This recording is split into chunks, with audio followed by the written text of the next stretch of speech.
ഇനി ഇന്ന് ശാസ്ത്രത്തിന്റെ കുത്തക അവകാശപ്പെടുന്ന യൂറോപ്പ്, നമുക്കറിയാം ലോകത്തിന് മുഴുവനും ശാസ്ത്രീയമായ കണ്ടുപിടുത്തങ്ങളെ സംഭാവന ചെയ്യുന്നവർ ഞങ്ങളാണ് എന്നും ലോകത്തിന് അറിവ് നൽകിയിട്ടുള്ളത് ഞങ്ങളാണ് എന്നും അഭിമാനത്തോടു കൂടി പറയുന്ന യൂറോപ്പ്, ആ യൂറോപ്പ് ഇരുണ്ട കാലഘട്ടം, മധ്യകാലഘട്ടം യൂറോപ്പിനെ കുറിച്ച് ഇരുണ്ട കാലഘട്ടം എന്നാണ് അറിയപ്പെടുന്നത്. എന്താ കാരണം? തങ്ങൾ കണ്ടെടുത്തിയ വസ്തുതകൾ ഉറക്കെ പറഞ്ഞതിന് ശാസ്ത്രജ്ഞന്മാരെ പീഡിപ്പിച്ച ഇൻക്വിസിഷൻ കോടതികൾ ആയിരുന്നു അന്ന് അവിടെ ഉണ്ടായിരുന്നത്.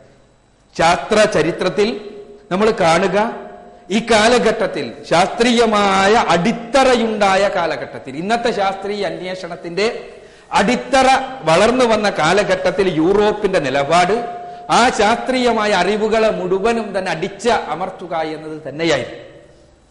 ഇത് വെറുതെ നമ്മൾ പറയുന്നൊരു വാദമല്ല, നിങ്ങൾക്ക് കാണാൻ കഴിയും. AD 1548 ടോളമിയുടെ ഭൂമി കേന്ദ്രീകരിക്കപ്പെട്ട പ്രപഞ്ചം എന്ന സിദ്ധാന്തം, ഭൂമിയാണ് പ്രപഞ്ചത്തിന്റെ നടുവിൽ നിന്നും അതിനു ചുറ്റും ചുറ്റിത്തിരിയുന്ന ഗോളങ്ങളാണ് സൂര്യനടക്കമുള്ള ഗോളങ്ങൾ എന്നുമാണ് ടോളമിയുടെ പ്രപഞ്ച സങ്കല്പം. നിങ്ങൾ ഫിസിക്സ് പഠിച്ചിട്ടുള്ള ആളുകൾക്കറിയാം.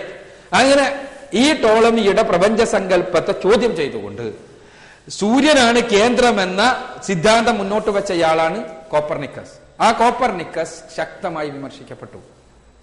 1593 കോപ്പർനിക്കസിന്റെ സൗരകേന്ദ്ര സിദ്ധാന്തം അനുകൂലിച്ചു എന്ന കാരണത്താൽ ബ്രൂണോ എന്ന് പറയുന്ന ശാസ്ത്രജ്ഞനെ ജീവനോടുകൂടി ഇൻക്വിസിഷൻ കോടതി ദഹിപ്പിച്ചു കളഞ്ഞു. അദ്ദേഹത്തെ ഇൻക്വിസിഷൻ കോടതിയിൽ, അന്നത്തെ യൂറോപ്പിലെ മതകോടതിയിൽ ഹാജരാക്കിയിട്ട് അദ്ദേഹത്തോട് ചോദിച്ചു, എന്താണ് കേന്ദ്രം, എന്താണ് ചലിക്കുന്നത്? അദ്ദേഹം പറഞ്ഞു, സൂര്യൻ നിശ്ചലമാണ്. അദ്ദേഹത്തിന്റെ അതും വിവരക്കേടായിരുന്നു ഇന്നത്തെ അർത്ഥത്തിൽ, പക്ഷെ അന്നത്തെ അറിവിന്റെ അടിസ്ഥാനത്തിൽ അദ്ദേഹം പറഞ്ഞു, സൂര്യൻ നിശ്ചലമാണ്, സൂര്യന് ചുറ്റും ഭൂമിയാണ് ചലിക്കുന്നത്. അപ്പൊ അദ്ദേഹത്തോട് പറഞ്ഞു, അതല്ല, വേദപുസ്തകം പറയുന്നത് തിരിച്ചാണല്ലോ, കേന്ദ്രം ഭൂമിയാണ് എന്നാണല്ലോ. അതെനിക്കറിയില്ല, അദ്ദേഹം മറുപടി പറഞ്ഞു.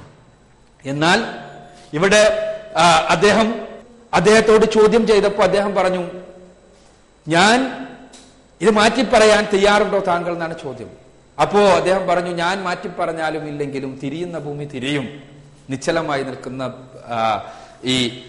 ഇത് നിശ്ചലമായി നിൽക്കും, എന്ത് സൂര്യൻ നിശ്ചലമായി നിൽക്കും, അതുകൊണ്ട് തന്നെ ഭൂമി തിരിഞ്ഞുകൊണ്ടിരിക്കുന്നു.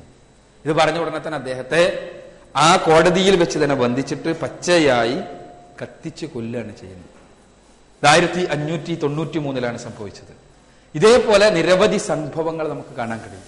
ഇതിനുശേഷം ഗലീലിയോ ഗലീലി, നിങ്ങൾ പഠിച്ചിട്ടുള്ളയാൾ, ഗലീലിയോ ഗലീലി ആധുനിക ശാസ്ത്രത്തിന്റെ, അന്വേഷണാത്മക ശാസ്ത്രത്തിന്റെ പിതാവായി അറിയപ്പെടുന്ന വ്യക്തിത്വം.